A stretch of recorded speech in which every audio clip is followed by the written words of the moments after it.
morning students, how are you? Today we are starting our new content, that is chapter number 10 of the book number 3rd of the history, and our content is the colonies and the countryside. As per our content, you have make sure that is the related, this chapter is related to the colonies. Colonies mean the sense that whenever British government was present in India, and that time they have imposed the many kind of taxes and they related to the colonies. After they have rule on over us, and they have promote their supremacy in the village area and the countryside area. So how do they govern in the India? So let us discuss one by one. First of all, Bengal and the zamindar. तो यहाँ हम अगर देखते हैं तो ये जो area है हमारा, ये हमें बताता है कि किस तरीके से सबसे पहले जो ब्रिटिश गवर्नमेंट ने कैप्चर किया है वो कौन सा एरिया कैप्चर किया, that is the Bengal. So I will write here class 12 history. Okay, so first of all we will prepare some notes like this कि जो कॉलोनियल रूल था फर्स्ट कहाँ से शुरू हुआ है, that is the colonial rule was established Bengal. Clear, where Bengal, यानी कि सबसे पहले बंगाल में हुआ कि यहाँ पर उन्होंने earliest attempt to the made reorder rural society. So they establish reorder. Reorder मतलब किसी चीज को दोबारा बनाना. Reorder rural society, rural society. Okay, so they make sure that they want to the reorder rural society and establish the land right new revenue system. Okay, now look here,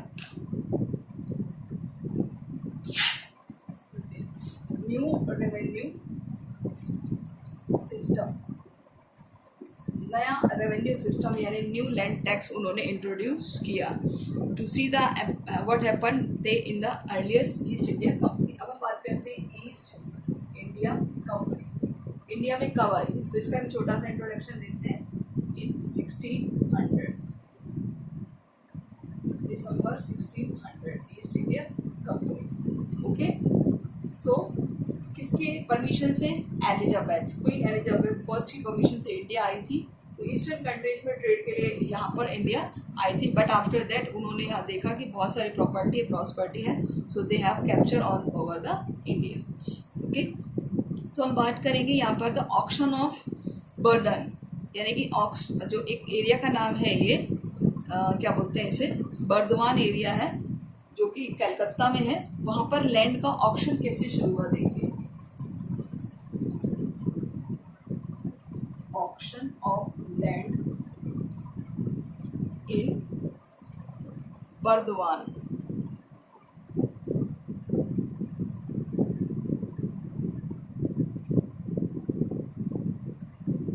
Calcutta में है और ये शुरू हुआ है 1797 में.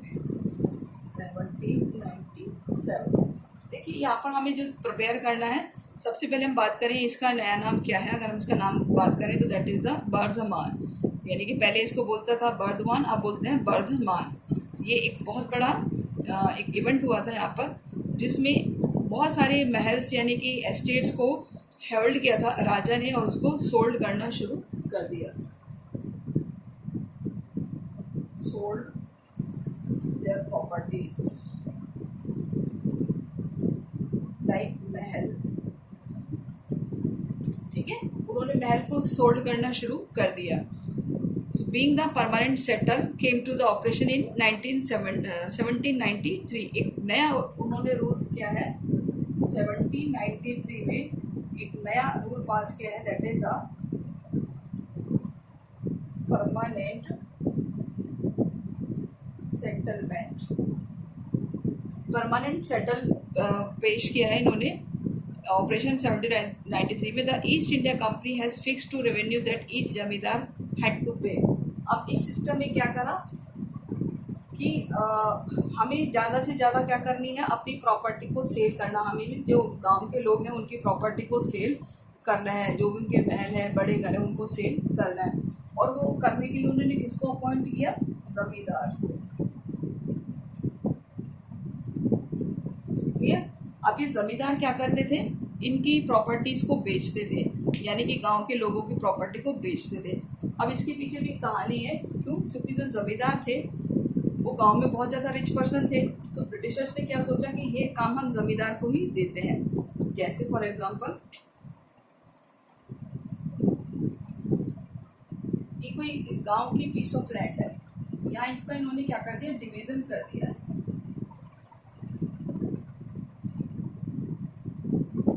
सपोज ये है ए, ये है बी, ये है सी, ये है डी, तो हर एरिया के लिए एक एक ज़मींदार अपॉइंट कर दिए हैं। यानी कि ये वाला ज़मींदार है वो एक ज़मीन बेचेगा, जो दूसरा है वो सी बेचेगा, वो जो तीसरा है और जो चौथा है। तो इन्होंने उस प्रॉपर्टी को बेचने के लिए ज़मींदारों को अपॉइंट करना शुरू कर दिया। तो numerous of purchase come to the auction and state solve the highest bidder. अब यहाँ पर लोगों ने क्या, हाईएस्ट बिड लगाना शुरू कर दिया। हाईएस्ट बिड, बिड मतलब बोली। जब किसी चीज़ की नीलामी होती है, ऑक्शन होता है, देखा है, तो बोली लगाते हैं ना, 1 लाख एक, 1 लाख से सीधे 5 लाख एक, फिर बोलता है 10 लाख एक, तो इसको बोलते हैं बिड, यानी बोली लगाना किसी चीज़ की। और जो सबसे ज़्यादा बोली लगाता है, अगर उसके बाद कोई और बोली नहीं लगाता तो वो उसके नाम से छूट जाती है। तो इसी तरीके से ऑक्शंस होने लगा, और वो उस ऑक्शंस को पूरा करने के लिए ज़मींदार को अपॉइंट किया, क्योंकि ज़मींदार ऑलरेडी पैसे वाले थे, प्रॉपर्टी वाले पर्सन थे। अब उनकी ज़मीनों को बेचने के लिए ब्रिटिशर्स ने बिड लगानी शुरू करवा दी, और ये काम भी ज़मींदार को ही दिया। देखिए, अब ज़मींदार भी क्या करते थे, वो भी बेचारे बहुत समझदार थे। उन्होंने क्या करा, अपने ही आदमियों को बिड लगाने के लिए बोल दिया कि हाँ भाई, हम तो बेचने वाले हैं और आप खरीदने वाले होगे, लेकिन आप हमारी तरफ से बिड लगाओगे। तो वो क्या हुआ, इस तरीके से जो 95% बोली लगी थी, सही थी या गलत थी? Yes, it is a fictitious. Fictitious मतलब फर्जी थी।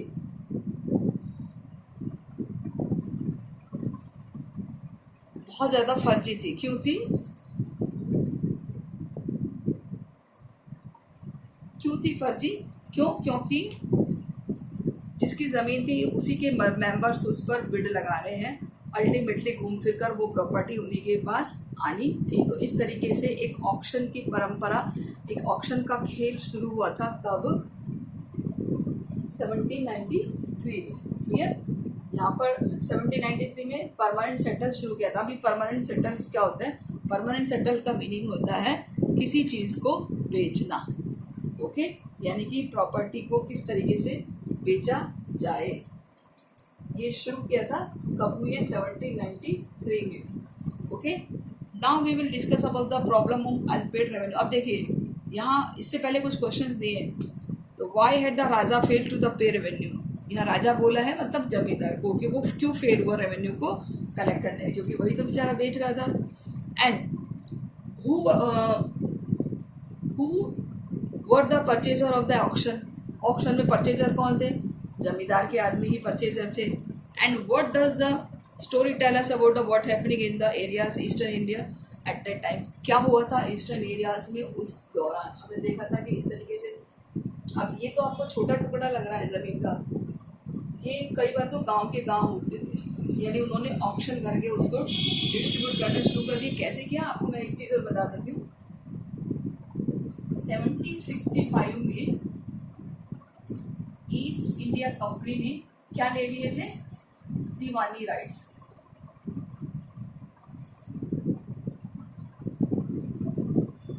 बंगाल में क्या ले लिए थे उन्होंने? दीवानी राइट। केवल बंगाल में लिए हैं दीवानी राइट्स इन बंगाल। ये एक अलग से स्टोरी है। दीवानी राइट्स का मतलब होता है आप किसी भी ज़मीन पर कैप्चर कर सकते हो। और ये हुआ था 2 बैटल्स के बाद, the battle of Buxar and the battle of Plassey. 1757 और 1764, ये प्लासी का और ये बक्सर। तो ये दोनों युद्ध ब्रिटिशर्स जीत गए थे, कॉलोनी जीत गई थी, और उसके बाद से 1765 में उनको दीवानी राइट्स मिल गए थे, जिसकी वजह से वो किसी भी ज़मीन पर कैप्चर कर सकते थे। ओके, सो दैट्स वाई कि they have capture on the land, and they appointed to zamindar to sell the land, and they have make a permanent settle scheme 1793. Through this scheme they have sell all the land, so they prepare a highest bid. और उसमें जो ज़मींदार थे ये भी बेचारे समझदार थे कि उन्होंने अपने ही आदमियों को बोली लगाने के लिए अपॉइंट कर लिया। तो इस तरीके से ये एक प्रॉब्लम थी वो जो सफल नहीं हुई। 95% जो बोलियाँ थी वो फिक्शियस थी, यानी फर्जी थी। फिक्शियस मतलब फर्जी। आपको पता है ये फर्जी क्यों थी। अब हम बात करेंगे the problem of unpaid revenue.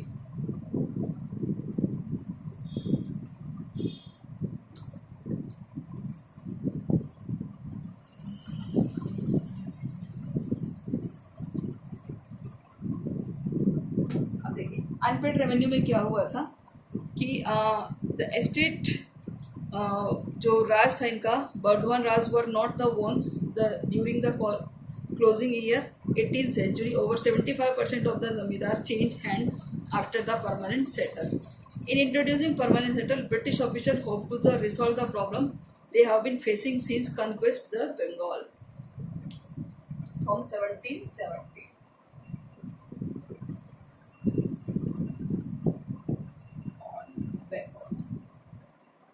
ये वो टाइम था जब बहुत सारे फेमाइंस भी आए थे बंगाल में, ठीक है। तो उसमें इनको बहुत सारा लॉस भी हुआ था ब्रिटिशर्स को। अब इनको जितना रेवेन्यू कलेक्ट करना था वो कलेक्ट नहीं हो पाया था। क्यों? फेमाइन भी आया था, तो आपस में कॉन्फ्लिक्ट्स भी हो गया था। तो इस वजह से उनकी जो कंडीशंस थी वो बहुत ज़्यादा डाउन हो गई थी। क्या हुआ? तो उन्होंने officials felt the agriculture trade and the revenue resources of the state could be trade and to be develop to encouraging the investment in agriculture. अब लोगों को क्या करा? एग्रीकल्चर में इन्वेस्ट करने के लिए उन्होंने तैयार किया एग्रीकल्चर इन्वेस्टमेंट। ब्रिटिशर्स को लगा कि लोग अब क्या करेंगे? एग्रीकल्चर में इन्वेस्ट करेंगे। और ये कब पॉसिबल होगा? This be done for securing the right of property and the permanently fixing the rate revenue demand. जब हम उनको क्या प्रोवाइड करेंगे? राइट टू प्रॉपर्टी और फिक्स रेवेन्यू। क्लियर? तो उसके बाद if revenue demand of the state was permanently fix then the company could look forward a regular flow of revenue. जब एक रेवेन्यू फिक्स हो जाएगा तो कंपनी के पास क्या जाएगा? रेगुलर फ्लो ऑफ रेवेन्यू, यानी कंपनी के पास पैसा आता रहेगा। तो जो भी उसको लॉस हुआ है अब वो लॉस उसको धीरे धीरे पूरा हो जाएगा। ऐसा कौन सोच रहा है? ऐसा कंपनी सोच रही है। While entrepreneurs could feel sure to earning a profit from the investment, since the state would not siphon it of the increasing the claim, the process officials hoped would lead to the emergence of a young farmer and the rich landowner who would have to capital to enterprises improve agriculture। यानी कि कुछ ऐसे यवन, एक word use हुआ है यहाँ पर, ह्यूमन।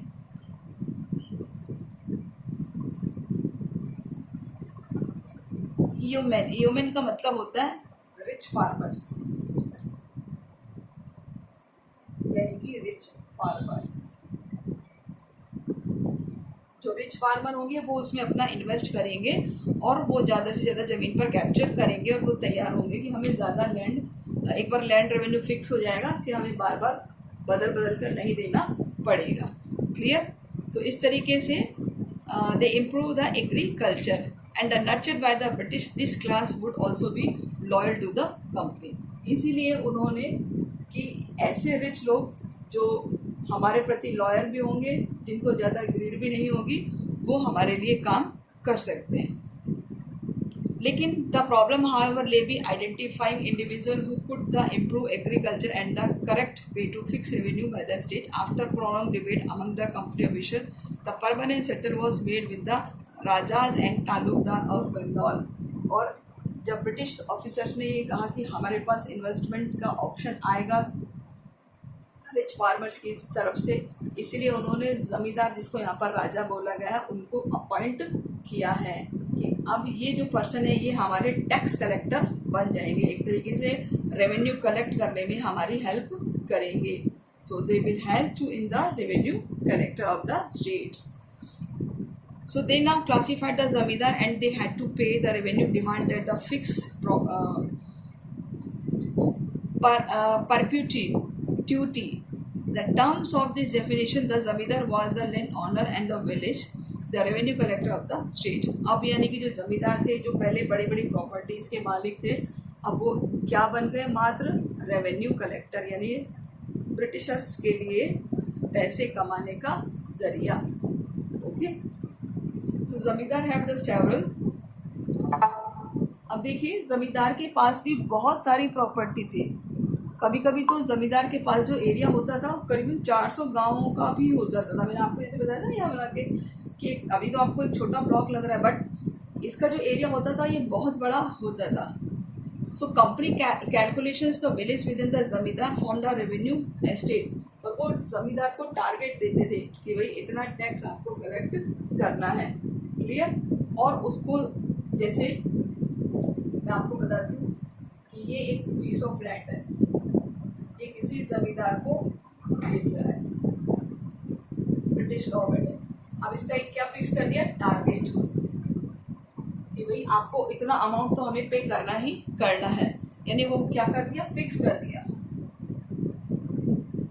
अगर वो नहीं देगा तो फिर उसकी ज़मीन को जब्त कर लिया जाएगा. क्लियर? या company fix the total demand over the entire state. Revenue of zamindar contracted to pay. The zamindar collector rent from the different village pay to the revenue to the company. अब जमींदार क्या करता था? कलेक्ट करता था, कलेक्ट द रेवेन्यू. और कहाँ पे करता था? पे टू द ब्रिटिश.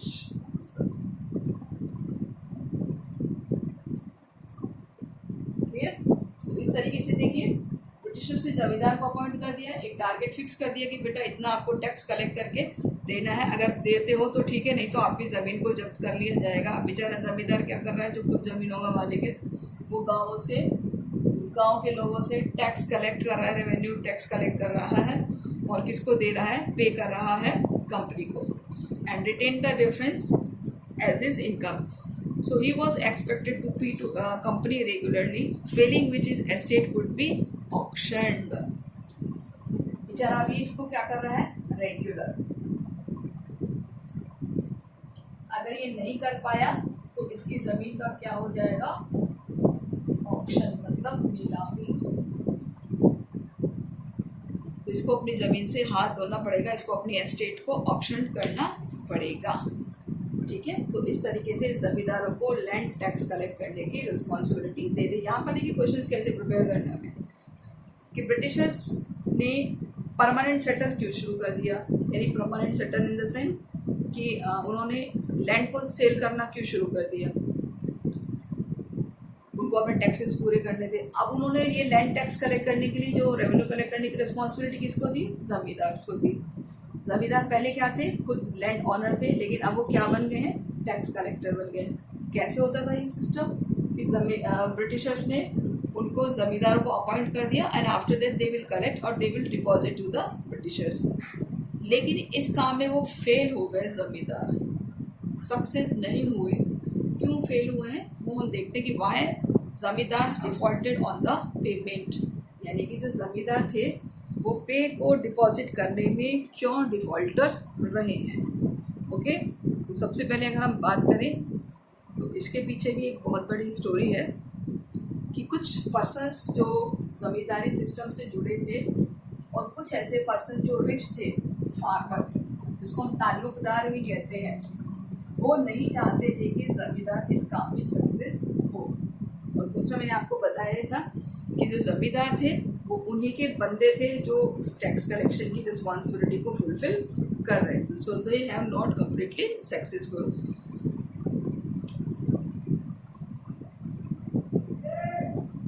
जब बात करें जमींदार फेल्ड ऑन पेमेंट.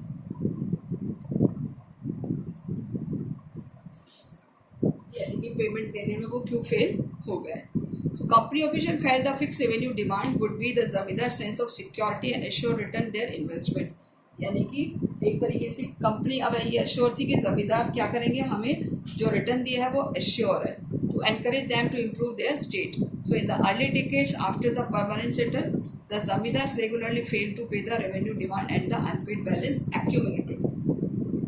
लेकिन जो जमींदार थे वो फेल हो गए, सक्सेस नहीं हुए. The reason for this failure various. क्या रीजंस थे?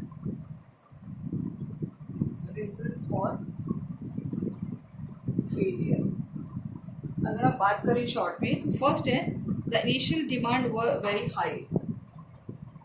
डिमांड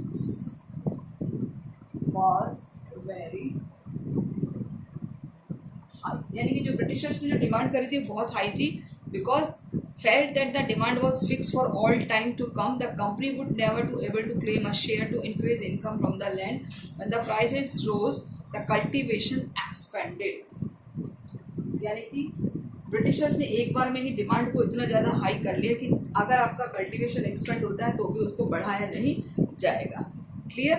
तो इस तरीके से उनके पास इस चीज़ की कंडीशन रखी गई कि वो बहुत हाई थी, उसको पे करने में बहुत फेस थे. उसके बाद है to minimise this anticipated loss, the company pays to the revenue demand high, arguing that the burden of zamindars would gradually decline. The agriculture production expanded and the price rose. अब क्या हुआ था? Agriculture का जो production था वो धीरे धीरे डिक्लाइन हो रहा था, धीरे धीरे कम हो रहा था. क्यों? क्योंकि रेट्स तो बढ़ रही थी, प्रोडक्शन उसके हिसाब से नहीं हो रहा था. क्लियर? सेकंड अगर हम बात करें तो high demand was imposed in the 1790.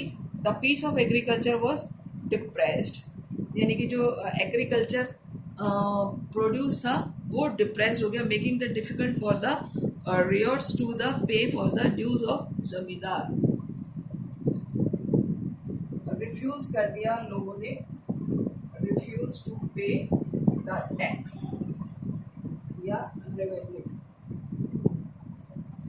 Clear? तो इस तरीके से जब उन्होंने रेवेन्यू देने से मना कर दिया तो how could be pay to the company, वो कंपनी को क्या पे करते. Third, the revenue was invariable regardless of the harvest. इसके अकॉर्डिंग था अगर हम बात करें तो as according to the harvest, यानी कि जो आपकी फसल थी उसके अकॉर्डिंग ये रेवेन्यू था. And had to be the pay punctually, और कैसे पे करना था?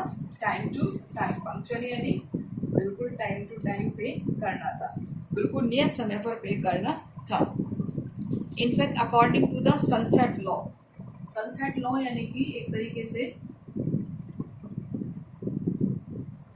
कि जैसे मानिए कि किसी फॉर्म को जमा कराने की तारीख, आप कोई भी एक फॉर्म भरते हैं और कहते हैं कि शाम 5 बजे तक इसकी एंट्रीज हो जानी चाहिए, उसके बाद फॉर्म एक्सेप्ट नहीं किया जाएगा. तो एक ऐसे हार्वेस्ट के को डिपॉजिट कराने का भी एक टाइम था, फिक्स था, टाइम टू टाइम ही होता था, विदाउट टाइम नहीं. और वो था sunset law. Sunset law in the sense कि सूर्यास्त के बाद तो बिल्कुल नहीं. ओके, तो ये एक डेडलाइन उन्होंने प्रिपेयर की थी. If payment did not come to be the sunset specified date, the zamindar was liable to be auction. अगर वो सनसेट के टाइम पर, सपोज आज की डेट क्या है, 10 अगस्त है, सॉरी 11 अगस्त है, और शाम को 5 बजे तक आपको अपनी हार्वेस्ट लानी है. एक एग्जांपल है, 11 तारीख को शाम को 5 बजे तक आपको अपनी क्रॉप डिपॉजिट करानी है और किसी कारणवश आप नहीं करवा पाए, लेट हो गए, तो आपकी वो जो लैंड है उसको क्या कर दिया जाएगा? ऑक्शन, यानी उसकी नीलामी कर दी जाएगी. Clear? Fourth, the permanent settlement initially limited to power of the zamindars to collect the rent from the ryots and manage to the जमींदार.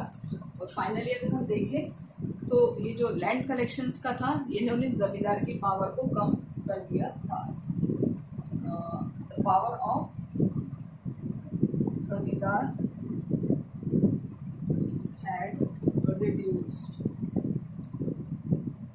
पावर को रिड्यूस्ड कर दिया था। बिकॉज कहाँ तो वो बहुत ज़्यादा पैसे वाले थे, ज़मीनों के लिए काम करते थे, लेकिन अब उनको किसके लिए मैनेज करना पड़ रहा है, ब्रिटिश के लिए। Okay, so the company had to recognise the zamindar important, but it wanted to control and regulate them to subdue their authority. Okay, and the troops were disbanded, the customs duties abolished, and their kacheris brought to the under supervision of the collector appointed by a company.